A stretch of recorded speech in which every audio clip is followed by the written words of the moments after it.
नमस्कार मंडळी. उन्हाळा सुरू झाला की लगबग सुरू होते ती उन्हाळी वाळवण तयार करायची.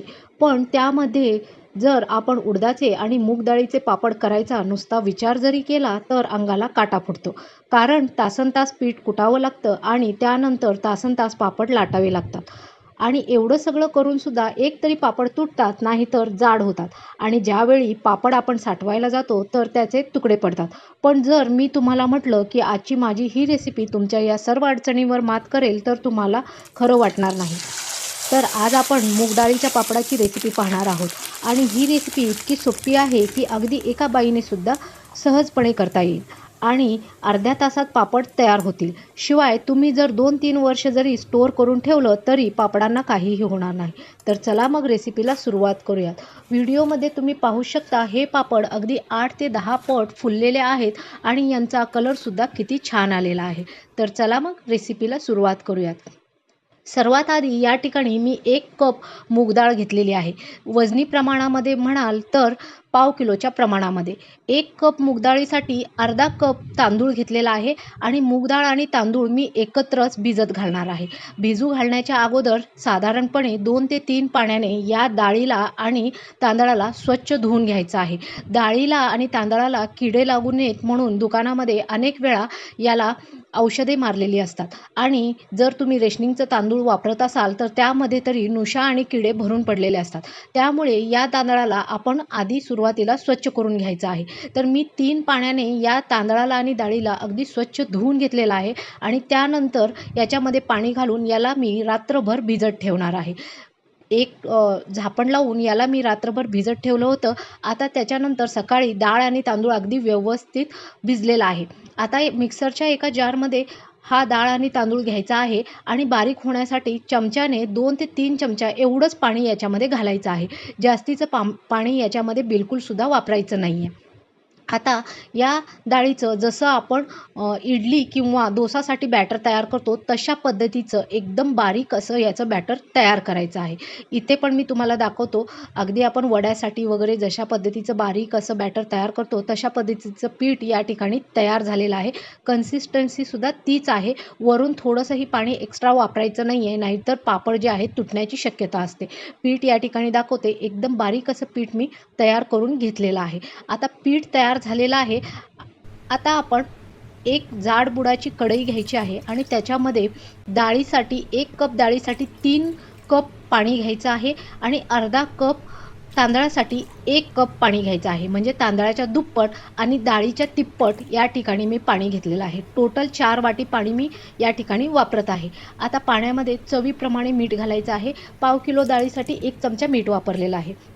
या ठिकाणी मी पापड मसाला वापरलेला आहे. बाजारामध्ये अगदी उडदाचं किंवा मूग डाळीचा पापड मसाला इझिली भेटतो. कुठल्याही कंपनीचं पापड मसाला तुम्ही वापरू शकता.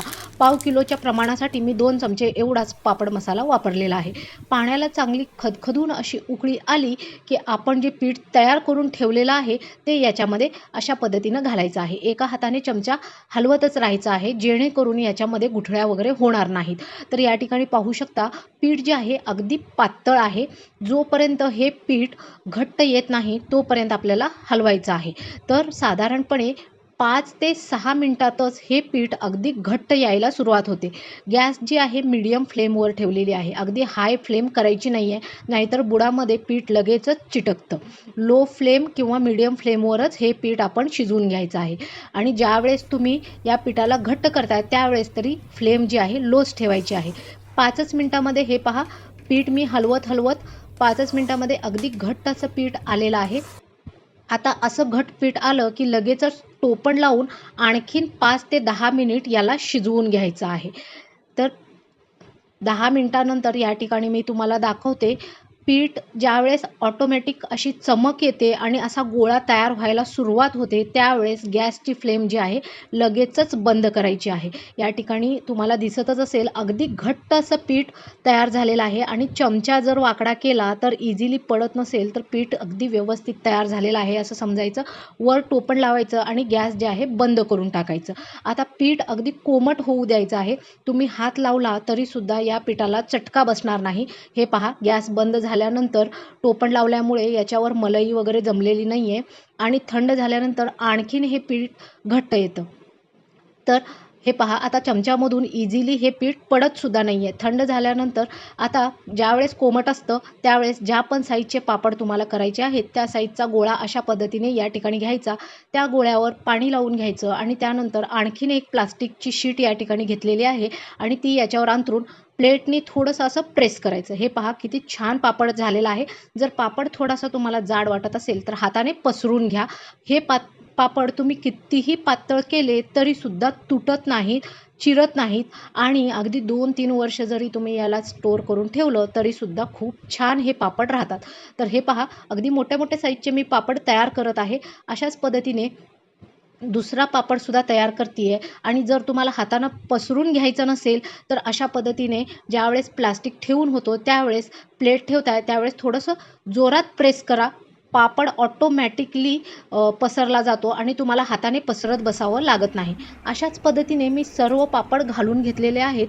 फक्त आणि फक्त पाव किलोच्या प्रमाणामध्ये किंवा 1 वाटी डाळीमध्ये या ठिकाणी किती सारे पापड झालेले आहेत.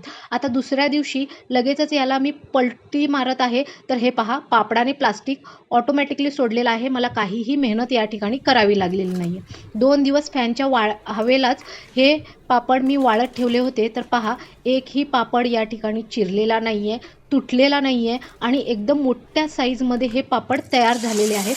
आता काही पापड जे आहेत ते मी फ्रायसुद्धा करून दाखवते. अगदी 8 ते 10 पट हे पापड फुलतात. खायला तरी अगदी खमंग लागतात. तर मंडळी, पाहिलंत ना किती सोपी आणि झटपट आहे ही मूग डाळीचे पापड बनवण्याची पद्धत. आता लाटण्याचा कंटाळा न करता तुम्हीसुद्धा या उन्हाळ्यात हे पापड नक्की घरी बनवून पहा. जर तुम्हाला ही स्मार्ट ट्रिक आणि रेसिपी आवडली असेल तर व्हिडिओला लाईक करायला विसरू नका आणि आपल्या मित्रमैत्रिणींसोबत हा व्हिडिओ जास्तीत जास्त शेअर करा. अशाच नवनवीन सोप्या आणि पारंपरिक रेसिपीज पाहण्यासाठी आपल्या चॅनेलला सबस्क्राईब नक्की करा आणि शेजारील घंटी दाबा, जेणेकरून माझा पुढचा व्हिडिओ तुमच्याकडून मिस होणार नाही. तुम्ही हे पापड नक्की ट्राय करा आणि तुमचे अनुभव मला कमेंटमध्ये कळवा.